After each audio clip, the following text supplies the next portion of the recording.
Welcome back, ladies and gentlemen, to the Pro Wrestling Throwdown August 8th, 2020 edition.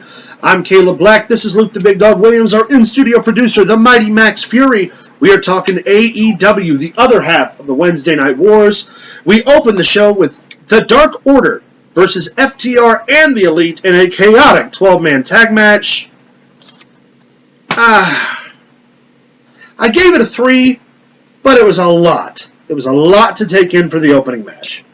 I gave it a 3. I was only going to give it a 2.5. Yeah. But then Nick Jackson gives a hurricanrana from the top rope. Oh, and killed the guy in the Dark Order guy and stuck him like a lawn dart. Spiked him on his head. Fantastic. Yeah. Dax Hardwood getting hurt, having to get walked to the back. Taking 4 people to walk him to the back. The best thing in the match to me was Brodus Brody Lee's discus lariat. The discus lariat from Brody Lee. Yes, fantastic. Took Adam Page clean off his feet. It looked like he hit him hard. Great way to finish the match. Made Brody look like $1 million because he took everything they had. I also like the fact that he hit the guy who uses the lariat with a lariat. Yeah. Great match. Great match. Yeah, great finish to an okay match. I gave it a 3 as well.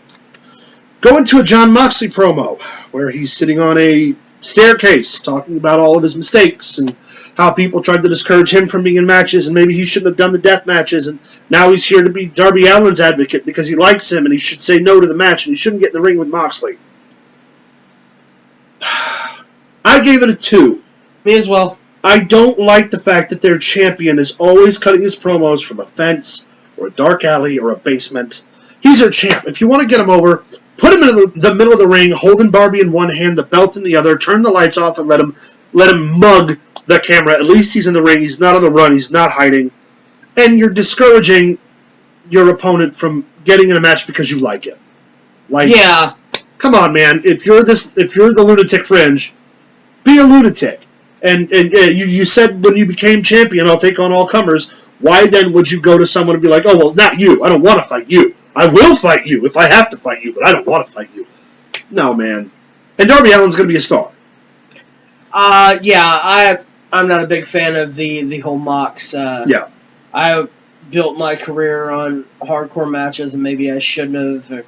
It kind of screams Liv Morgan's I don't know who I am. Yeah.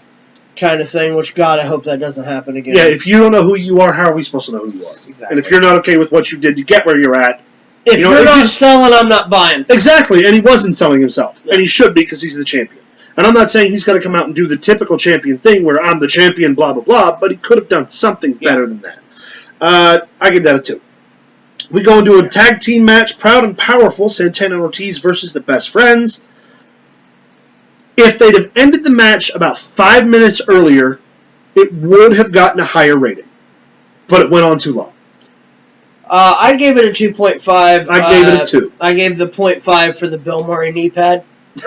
Yeah, like Berettas. Other than that, it's the same old with both teams. And in those situations, you can really make that definitive finish moment can make a tag team in an instant. It can make anybody in an instant. And when you get up from that, I don't remember what it was they did, but we were both like, "Oh, this has got to be the end," and it wasn't. It just went on too long. Yep, I agree. And then you lose that, oh, shit, now you got to watch another 4 or 5 minutes, and now at this point it's just wrestler porn. Yeah, you had me, and then you lost. Then I blew my load, but you wanted to keep going, and I was done. Essentially. So the Best Friends win, I gave it a 2. MJF returns with his campaign office. He's a dick. Did you hang that? Does that look level to you? They should have made it level. Like, you should have acknowledged it and still been mad. I'd have eaten that up. I gave it a 5. I gave it a 5. I think along the same lines, except I think he should have made it crooked himself. Yeah. And been like, look at it again. Yeah, oh man, that would have been even better if he set the guy. Damn! I wish I'd have thought of that. No, MJF is selling the match with Moxley for me. And that promo did exactly what it's designed to do. If MJF doesn't win the title, it's a mistake. Yeah, I hate MJF in this role that he's playing. I love him, but typical fans, they're going to hate him. He did his job. sold it 5 out of 5. Yeah, most certainly. Matt Hardy segment where he comes out and talks about how he's going to be the real Matthew Hardy and how he talks about his issues with Sammy Guevara in the past, how he tried to help him. And Sammy Guevara appears and they have a fight. And then Sammy Guevara hurls a real full unfolded chair at Matt Hardy's head and busted him clean open. Legitimately, Sammy Guevara got a ton of heat in the back for it, but I gave the segment a 5 because it looked like a brutal fight, and at the end of it, it was exactly what it was. Matt Hardy was a broken mess, and you hated Sammy. I give it a 4 because... a broken mess. I like that. He knew he'd come. The unprofessional nature of the chair being thrown really bothers me.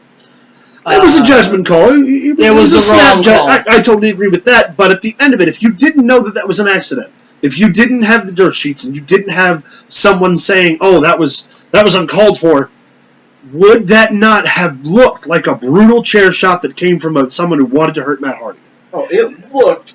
But that's awesome. But that's my point. Is that it sold that moment, regardless of whether or not it was unsafe. I'm not looking at it like that. I'm looking at it at the fact that anyone with any kind of intelligence at all would have known something was not that right. was by far one of the dumbest chair shots I've ever seen. Yes. But it was brutal and unsafe. Like you said, looking from the other direction, that was freaking awesome. Oh, no, it was vicious. Violent. It was vicious, don't get me wrong, but I just think that I don't know, there's a place for that kind of crap, and this ain't the time and place. Well, now the table bump is cool. But hold on here, because we see constantly where, again, because it was an accident, I think it's getting a little bit more vitriol. We see in this promotion all the time where there's blood, thumbtacks, barbed wire.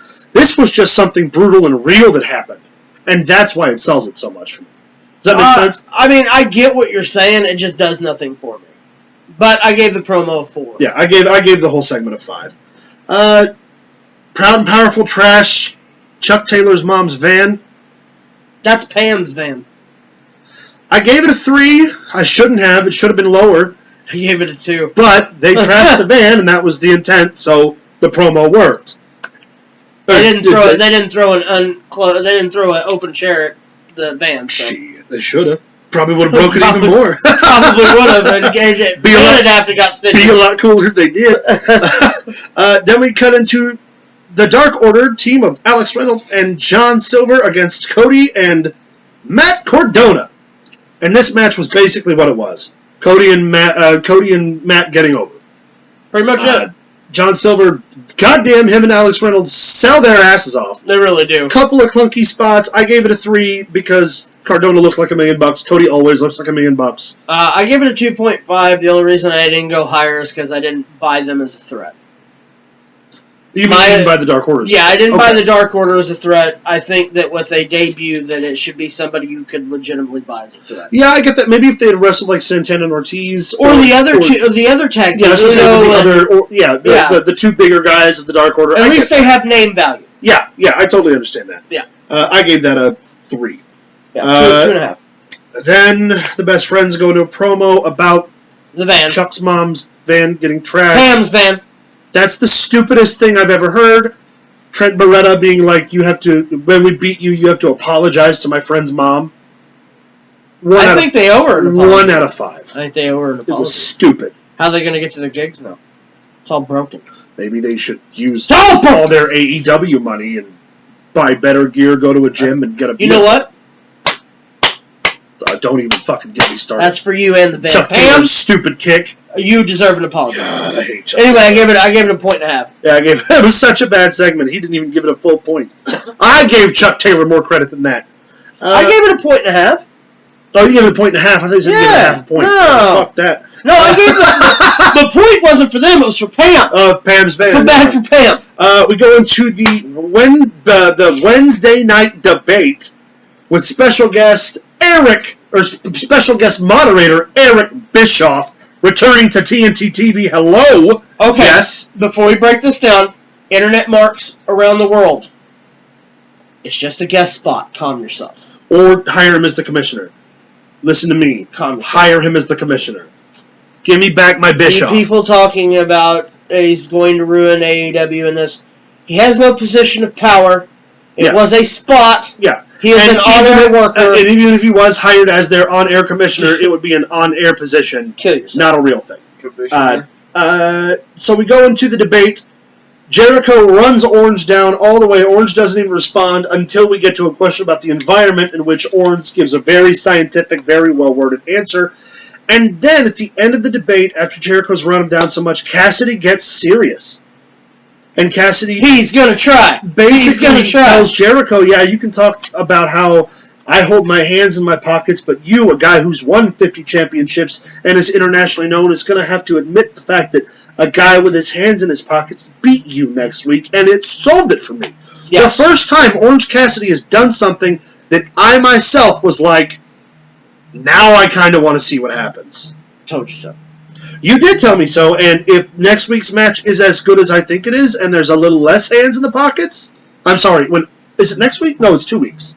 2 weeks. Well, the tag team... No, it's the 12th. It's Tag Team Appreciation Week, so it is next week. Yeah. Either way, I'm in for it.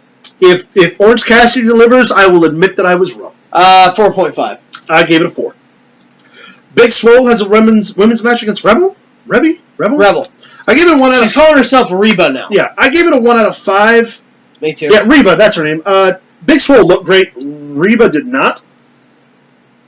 Reba, Rebel, whatever you want to call her, at one point was something. She's not anymore. Yeah, Reba... And Big Swole does absolutely nothing for me. See, I gave it a 1 because I like Big Swole, but if she'd have wrestled somebody better... Not that I don't like her, given it a bigger point. I'm just not a fan. Yeah.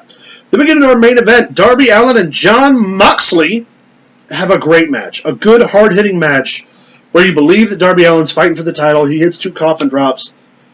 MJF comes in and smashes Moxley with the title belt. MJF did allude earlier. It's like, oh yeah, who would I rather wrestle for the belt, Jon Moxley or the 105-pound emo kid skateboarder? Taz on the mic kills it. This whole show, and especially this match, Taz was one of the highlights. I gave it a 3 out of 5. I gave it a 3 out of 5 too. I would have given it a higher ranking if Darby Allin would not have kicked out of the Cradle Pile Driver. See, I would have gave it a higher rating if the fact that my thing was Moxley getting in the corner and doing the whole Jesus, what do I do thing. Just too much for me. Yeah. Again, same problem. Could have made Moxley right there. Could have made Darby right there.